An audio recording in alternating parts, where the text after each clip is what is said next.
ең бірінші ол түлектің денсаулығын қарату керек. 50 жасында да жолын мамандығын ауыстырған, 70 жасында да ауыстырған адамдар бар, 40-та да бар. Сондықтан енді 19-18 жаста қорықпау керек. Медқа немесе педқа түсіргенде мен сәл қиналғанда, сендер тауып берген едіңдер, сендер осыны қалап едіңдер. Және ақша көп төленетін мамандық тренд деп саналады қазір. Мысалы, баршаңызға сәлем, менің аты жөнім Жадыра Тойбай. Қазіргі таңда айналысып жүрген салам профориентация, яғни мамандық таңдау. Оқушылардан бастап, тіпті ересек адамдарға дейін өзінің сүйікті ісін табуға көмектесетін салада жұмыс істеп жүрмін.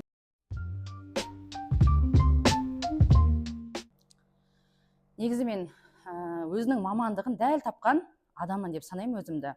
Аллаға шүкір, ол кезде мен жасым 17 жаста болса да, менің ата-анам не медицина саласына бар, немесе педагогикаға бар деп қатты прям настаивать етті. Ал мен бір 10-шы сыныпқа келген кезде, оған дейін мен шынымен де медицина саласына барам, хирург болам деп жүрдім. Бірақ 10-шы сыныпта біздің мектепте бір шығармашылық кеш өтті. Сол кезде осындай бір журналистика факультетінің 2-3 курс студенттері ақындары келіп өлең оқыған кезде, мен де солардың алдында өлең оқып, мен өзім әдебиетті жақсы көретін. Сол жерде жалпы осы журналистика деген мамандық бар екеніне көріп, сөйтіп мен журналист боламын деп сол кезде шештім. Содан 11 бітіргенде осы мамандыққа дайындалып, қоймай 11 бітіргеннен кейін журналистика мамандығына грантта оқып шықтым. Енді мен дәл өзім басымнан өткен ситуация ғой, енді мені дәрігер бол деп мәжбүрледі. Әрине жақсы ғой. Бір жерде ең бірінші мәселе, ата-ана неге бізді дәрігер бол немесе педагог бол деген сияқты бір жаттанды мамандықтарға итермейді? Өйткені бізде адамдар белгісіз нәрседен қорқады. Мысалы, біз өлімнен қорқамыз, біз ковид болған кезде қорықтық, мысалы, біз грипп десең біз қорықпаймыз. Сондықтан біз жалпы адам білмейтін белгісіз нәрседен қорқады. Сол сияқты ата-ана да өзі білмейтін мамандыққа баласын жіберуден қорқады ол. Ал мед десе, пед десе, оның көз алдына уже елестейді, баласы ақ халат киіп алған, или мектепте жұмыс істеп жатыр деген сияқты да. Ал мен сияқты журналистика деген ол кезде интернет жоқ қой, 2004 жылы шок болып, ол қандай сала, ол біздің танысымыз жоқ, ойбай жұмыссыз қаласың деген сияқты қорқыныштан баланы қорғау мақсатында. Бұл ата-ана бізді жақсы көреді. Сол кезде ең бірінші нәрсе, мына жүрек қалауы дейді ғой. Мысалы, мен 17 жасымда мен білдім, мен медицина маған жақын емес, өйткені мен больницаға көп жаттым да. Сол жерде сездім, что мен бұл жерде күнделікті өйтіп 6 сағат, 9 сағат жүре алмайтынды сездім. Содан осы журналистиканың өзім де білмеймін қатты не екенін, бірақ барамын деп бұл жерде жауапкершілік алдым. Бардым, оқуға түстім, грантқа түстім, бірақ оқып жүрген кезде қиыншылықтар болды. Сессия болады, енді студент болғаннан кейін жаңа орта деген сияқты ғой. Сол кездерде оқудан шығып кеткім келген де кездер болды. Бірақ мен жауапкершілік алдым ғой. Мен таңдау жасағаным үшін жауапты болғаннан кейін сол қиындықтардан өтіп кетіп едім. Сол кезде сен адам өзі жауапкершілік алған кезде таңдауына, вот сол кезде ол сол саланы бітіріп шығатын болады. Ал егер де мысалы менің мамам, папам мені медқа немесе педқа түсіргенде, мен сәл қиналғанда, сендер тауып берген едіңдер, сендер осыны қалап едіңдер деп, бүкіл жауапкершілікті соларға іліп қойып, өмірде бірдеңеге жетпеген тұлға болар едім да. Ал мен өзім таңдағаннан кейін сондай бір жетістікке жеткен тұлғалардың бірі болып отырмын. Бұл біздің елде өте көп таралған, мысалы, проблемалардың бірі.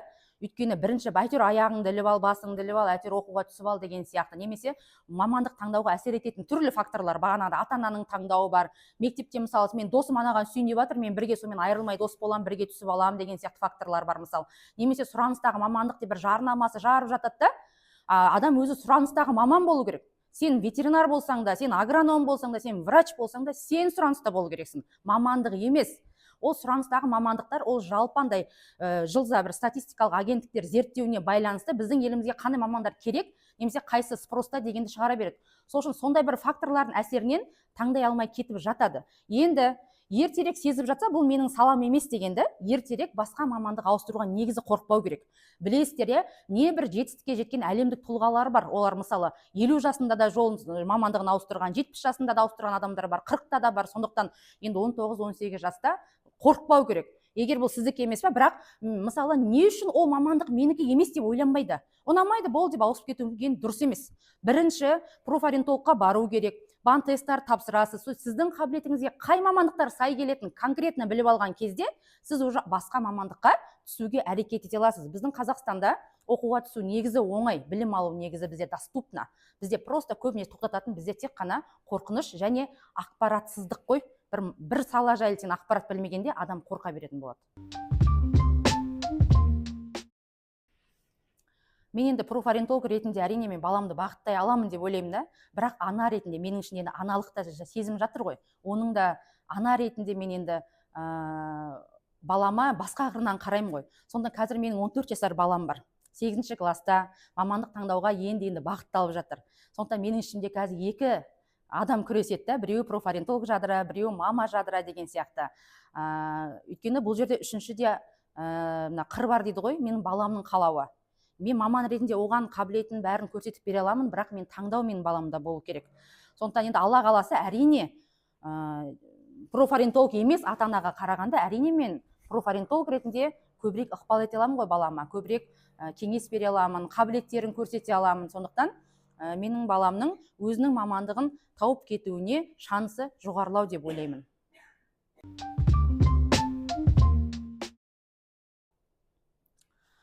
Қазір енді түрлі тесттер бар. Тесттің нәтижесі енді ол тесттің сапасына да байланысты. Сапалы тесттарды тапсырсаңыздар, оның нәтижесіне сенуге болады деп ойлаймын. Өйткені қазір шыны керек жаңалық ашатын заман емес та. Көп дүние ашылып қойған. Қазір датабы ойында тестта көп, ақпаратта көп, адам қайсысын қолданатынын білмейді. Сондықтан бірінші сол тестті соның банағы енді пікірлеріне дейді ғой, отзывдарына қараңыздар. Сол тестті ұсынып отырған маманның деңгейіне қарау керек. Кім оны ұсынып жатыр? Кеше оқып, бүгін жұмыс істеп жүрген адам ба, немесе оның тәжірибесі бар адам ба деген сияқты. Енді үшіншіде, жалпы жақсы тест болса, ол нәтижені дұрыс көрсетеді. Дұрыс көрсету деген нәрсе, кез келген тест ол бір саланы ғана көрсетпейді. Өйткені біз адам болғаннан кейін біздің түрлі қырларымыз бар, біздің түрлі қабілеттеріміз бар. Біз тек қана ән айтатын, би билейтін, немесе бір өнерлі адамды ғана бір талантты, дарынды деп ойлаймыз да. Біз әрбіріміз дарындымыз. Мен мысалы ән айтпасам, менің дарыным профориентация болуы мүмкін. Мысалы сіздің дарыныңыз мүмкін ол агрономия саласында бір гүл өсіруде болуы мүмкін, мысалы биология бойынша деген сияқты. Сондықтан бұл жерде тесттер сіздің талантыңызды көрсетеді, дарыныңызды, сіздің қай салаға қабілетіңіз бар. Және соған келетін бірнеше мамандық шығады. Сол мамандықтың ішінен айтып тұр қой. Тағы да айналып келгенде өзіңіз таңдайсыз да, жауапкершілікті өзіңізге алған кезде сол салада қателеспей аласыз. Сондықтан тесттарды міндетті түрде өту керек. Ең бірінші ол түлектің денсаулығын қарату керек. Бұл адамның ештеңеге қызықпауы деген, оның денсаулығында ақау бар деген сөз.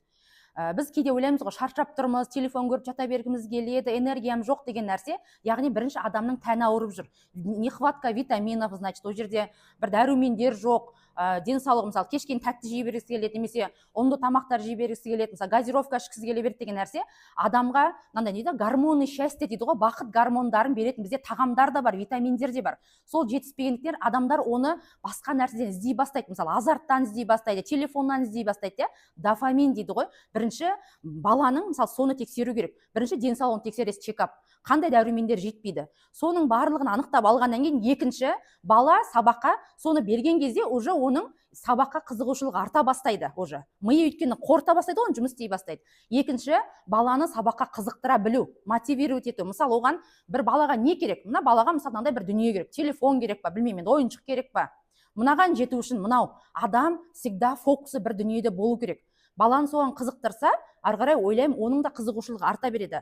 Және қандай пәндерге қызығушы бар? Бізде қазақтың бір білмеймін енді болмысында ғой, баласы барлық сабақтан 5-ке оқу керек сияқты болады.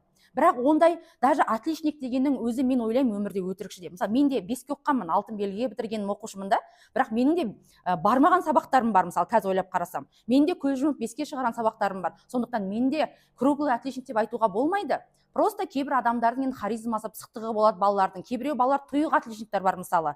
Сондықтан біз енді қазақтар бана бәрін 5-ке оқыса деп баланы қысып жібергеннен оның желаниясы кетіп қалады. Егер оған келмей жатыр ма шамасы, ағылшынға икемі бар ма, математикаға ма, вот соны дамытыңыздар. Қай пәнді сүйеді, соны дамыту керек. Біздің ата-аналардың басты минусы, наоборот, қай пәнді сүймейді, қайсынан әлсіз, соған ақша құяды, энергия, және ол жерден бала нәтиже шығармайды, әне мен сені оқыттым, сен деген мына дамымай жатсың деп, одан ары баланың көзге көрініп тұрған дарын байқамайды, көрінбей тұрғаны мынандай көріп, одан ары адамның сабаққа деген, жалпы бірдеңе дамуға деген құлшынысын сөндіріп тастайды. Сосын бұл жерде екі-ақ қана фактор деп ойлаймын. Енді үнемі бір жалпы біздің елімізде 200-ден аса мамандықтар жоғарғы оқу орындарында оқытылады. Енді қазір тіпті мен кішкене қателесуім де мүмкін, қосылып та жатыр, өйткені мобилография, SMM деген сияқты мысалы жаңа сату мамандары деген сияқты бұрындар жоқ еді. Қазір олардың өзі кәдімгідей мамандық болып, тіпті мына профориентацияның өзі биыл педагог профориентолог болып, кәдімгі мамандық болып, білім беру бағдарламасы болып бекітіп, сондай бір деңгейге жетіп жатыр. Сондықтан мамандықтар көп, және осы мамандықтар бойынша оқысаңыздар, кім болсаңыз да, оның барлығында сұраныста бар деген сөз, бәріне жұмыс табылады деген сөз. Бірақ солардың ішінде енді біз мынандай ғой, мысалы сіз бұл бірдеңе сату сияқты ғой, мысалы сіз күнделікті тамақ сатсаңыз, мысалы азық түлік, оны адамдар күнде тұтынады, нан керек, қант керек деген сияқты. Мысалы енді күнделікті керек емес, бар мысалы сен көрпе жастық деген сияқты, оны күнде қолданбайсың, жылына бір аласың. Мамандықта сондай мамандықтар бар да, мысалы күнделікті өмірде қатты бір сұраныста болып жатады, және мына жерде бір анда-санда деген сияқты. Мысалы сондықтан мамандықтың ішінде тренд деп кететіні бағанағындай сол күнделікті бір қолданыста жүріп, бір ақпарат, сол мамандық жайлы ақпарат көппен кезде ол бір трендте деп есептеліп қалады. Және ақша көп төленетін мамандық тренд деп саналады қазір, мысалы. Бірақ мен осы байқаймын, мысалы ретінде, мысалы жалпы қарапайым үйімізге мысалы пеш жасайтын бір мастерді шақырсам, кәріс келді, пешімді бір жасады, 57 000 теңге алды. Бір қыста ол 3 рет сынды, ол бір қыста менен 120 000, өзі пешім 120 000 тұрады. Ол сонда құр 3 рет келіп жатыр. Бір қазақ келмейді мысалы соны жасауға.